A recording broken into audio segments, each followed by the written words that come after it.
a massive change in the way that the system works. So in the old days, they used to be a little bit afraid of fans. And it was always a derision, was always the way they looked down upon fans. There was something weak about dressing up or liking something or caring about something, which I've always found to be revolting as a judgment. I think it's ridiculous. And it's come to mean so much more. And I think now fans are blending. It didn't used to be. It used to be that if you were treated as weird as a fan, so you would dress weird as a fan. So you would, okay, I'm going to be stereotyped, so I'll be the stereotype, right? I mean, Osric is a great example of that, because he will cosplay, but he'll cosplay to the nth degree, you know, because that's his armor. That's his battle armor. It's also that he uses to communicate, that he uses to embrace other people. I think it's an incredibly brave thing to do. But look, we're living in a world which has issues, big issues with mental health, big issues with sexuality, big issues with fitting in, being part of, coming together. And what do I see in fandom, which I don't see anywhere else, is I see people coming together. Nobody cares what religion you are in this room. Nobody cares what country you're from in this room. Nobody cares what color you are, what your sexual preference is. Nobody gives a damn about any of that in this room. Well, they might, but in general they don't. It's not the number one priority, which is what it seems to be outside these rooms, right? Here, the number one priority is love, is coming together, is kindness, is all the things that we're looking for in the outside world, and we don't find most of the time. So this is a unifying force. So when you're running a TV company, or you're running a network, or you're running a studio, you look and you go, my God, this is a lot of people. This is a lot of people with a lot of money. A lot of people with a lot of money doing stuff that we have no control over. So they want a piece. It's not a bad thing. But that means that fans now have power, right? And remember, with great power... Exactly. So...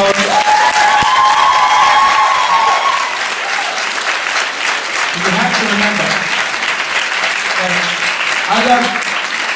I love and I'm proud of my fellow actors. My fellow, Misha does things that most people should aspire to do, as far as charity work and as far as who he is and where he puts himself in the world.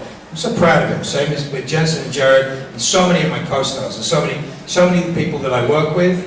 I'm so proud of what they do and what they put their name on and the energy that they put into it. But what makes us so proud is the fact that you guys come in behind that and take it and put it somewhere else. You guys give it a force, and you guys give it a monetary value, a physical value. So you guys give it energy, you guys give it power, and you guys give it love. And you do things like build hospitals, build schools, and do things that change the world, one piece at a time, one brick at a time. You know, I have a son who's diabetic and has celiac disease. Fans raised money for his camp. A lot of money, a shitload of money. More money than they were getting, normally. It's a powerful force, right? Nobody's forcing you guys to do it. We come together and it tends to be that the tone, right? The tone is love and caring. So I love that. I think that's the most wonderful thing. I think if you're new to this, this is not a bad lifestyle convention. This is, no, you never know.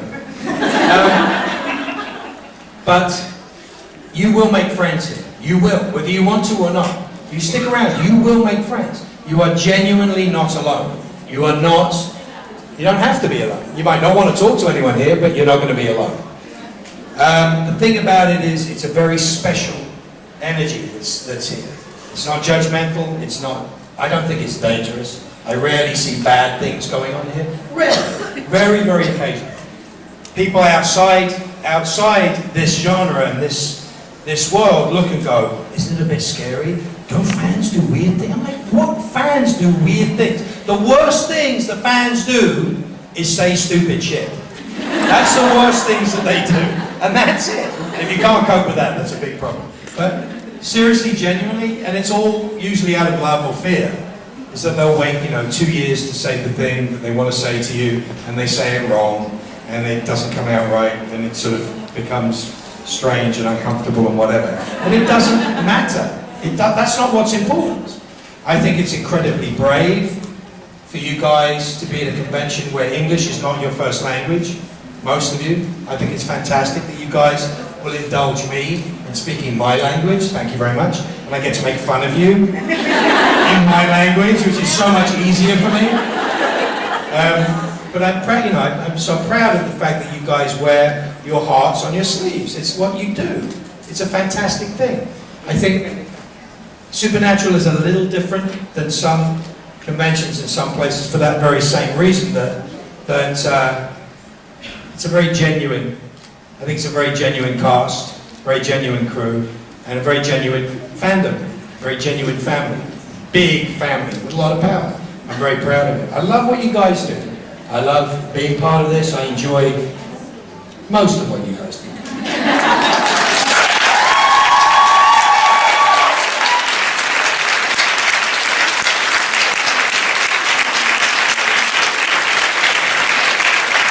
Thank you.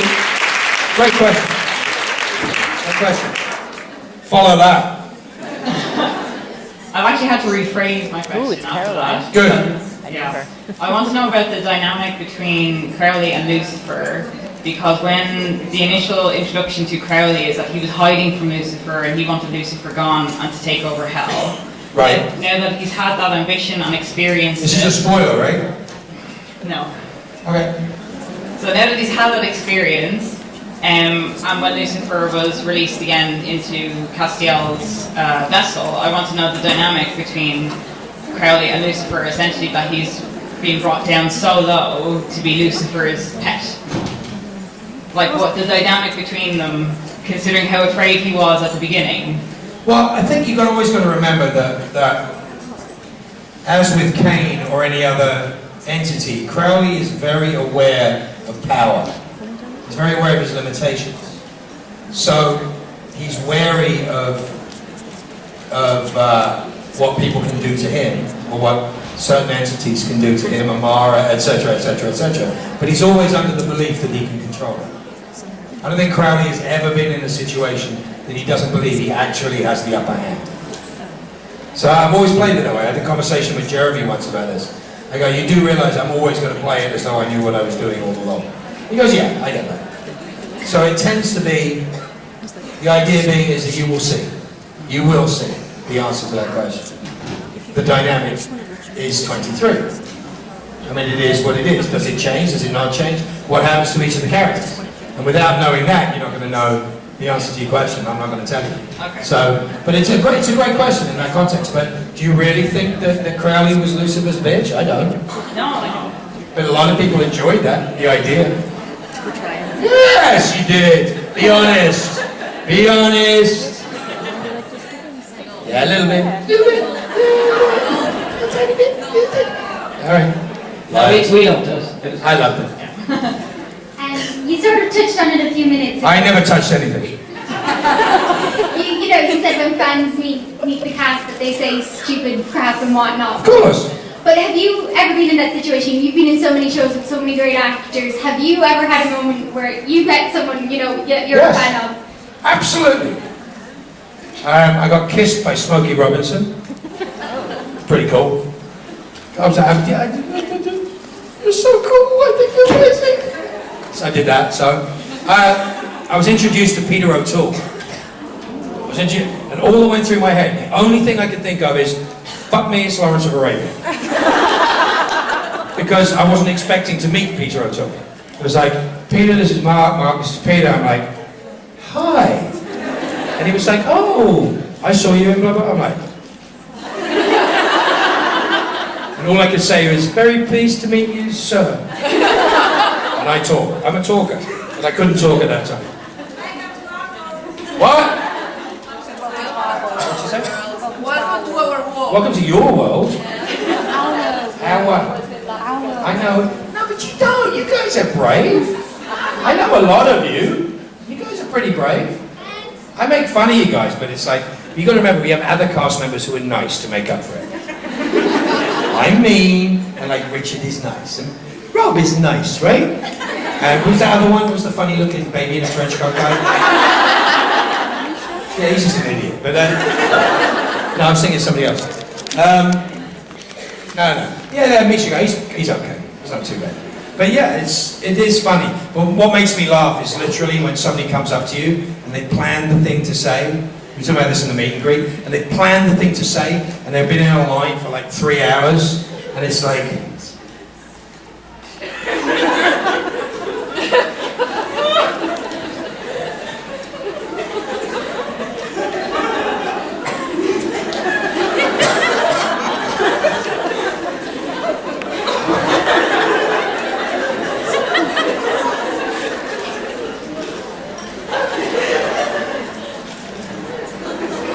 And like the end of the line, it's like, and you go and you look up and you go, "Say, nice hat! I really like that. What? How you doing? Great." You're like,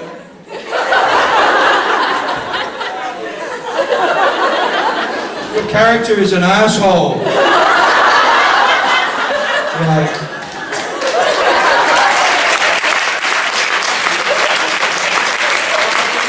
really? That's the best you can do? 3 hours in a queue, and that's the best you can come up with. You know, I mean, it's funny, but you do know that somebody has waited 2 years to do that. And it's my job to break your heart in that company. Not at all. I love it. I think you guys are amazingly brave. I do love it. What? Yeah, I appreciate it. But the thing is, I challenge you a little bit, but I expect you to rise to the challenge. Most of you guys don't crumble. I know what somebody with anxiety looks like. I know somebody's having a panic attack. I know what it looks like. I've seen it. You'll never see us treat anybody badly who's having trouble, right? That's not the way we do things. And if you're having genuine distress, we'll do the best we can to help you. Get you to take a deep breath. The funniest one ever is the one in New Zealand that I always say. The big girl's standing there, very tall girl. That's why shaking, sweating. And I'm like, "It's okay, calm down, you'll be fine." You're calm. And she goes, "I'm just trying not to shit myself."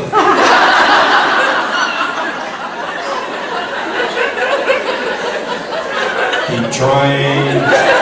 Only 6 months in your head. It's so wrong. It's so wrong. But I mean, it was genuine. I was trying not to shit myself. She was lovely. It was okay. See, that's where the stories come from. Thank you. I'd like you to explain Crowley's choice of home to me, because when we first meet him in season 5, he's got this really lovely apartment, very comfortable. Apartment? It's a mansion. A mansion. Jesus Christ. You should watch the show. Yes. And then? And then in season 8, He's hiding. No. In season 8 he has this beautiful study and it's practically the same style and it's very nice. And then suddenly in season 10 we see him in the abandoned nut house. So what happened? No, we see him right after we see him in season 5, when we see him in season 6, he's in everything from a stupid caravan to 7 he's in a caravan, remember? Yes. And then before that he's in the burnt out place. Where's your moose? I'm in the abandoned mansion, right? Yeah, but you had a nice place in season 8 that was after. So I moved! Why are you judging me? Don't you judge me! Change of decor. Where are you from? I'm from Germany. See, you move around.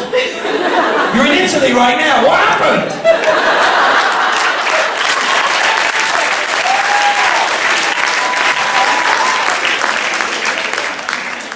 God damn. Judge me. Next question. Go sit down. Hello. Hi. I just want to ask if Fergus had a normal childhood. I don't know anything about Fergus. If he had a normal childhood. I don't know. He was apparently short and had a very small willy. But what do you think his life would go if he had like a normal childhood? With a normal I don't know. I don't care. Little red-headed Scottish, isn't it? Almost as bad as Rowena. Oh. What? I don't do Italian sign language, I'm sorry. What? Don't understand Italian language. Go on, moving on. Hey, I was just gonna say. They all make the effort to speak English. You can give it a go. What do you want? Last question? Aww. We were just getting warmed up. What do you want? First, I want to say thank you for inspiring me. That's not a question. Okay, then the question is, since Crowley's a good guy, what do you think is the best thing that he has done for other people? in the show so I far. think he's done more good than anyone else on the show. Which is the best one? The Winchesters kill everybody. They're just Which is the murdering best thing he has bastards. done?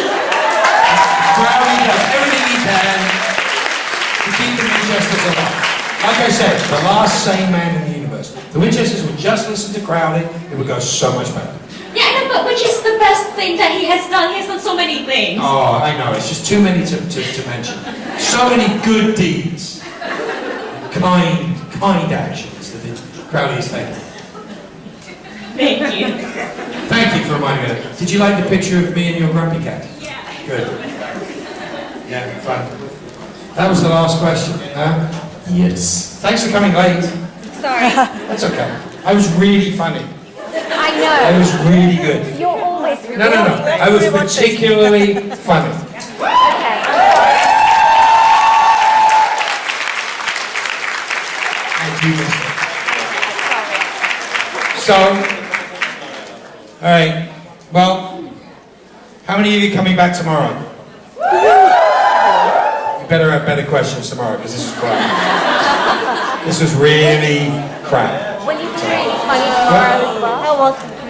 What? Will you be really funny? No, I won't be funny tomorrow. I'll be very serious tomorrow. And in fact, I'm only going to answer questions that are lengthy and have been written out. And each question has to be more than 3 paragraphs long. And you need to have an advance copy sent to me. And I'll review it and let you know whether I'll answer the question.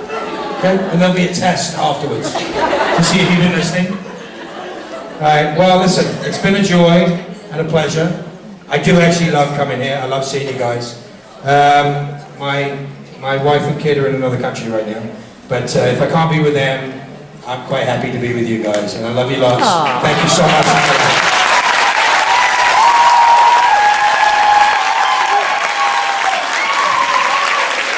Thank you. Thank you, Mark. Okay. We ready? Wait, because I prepared something here. Ready for King Richard?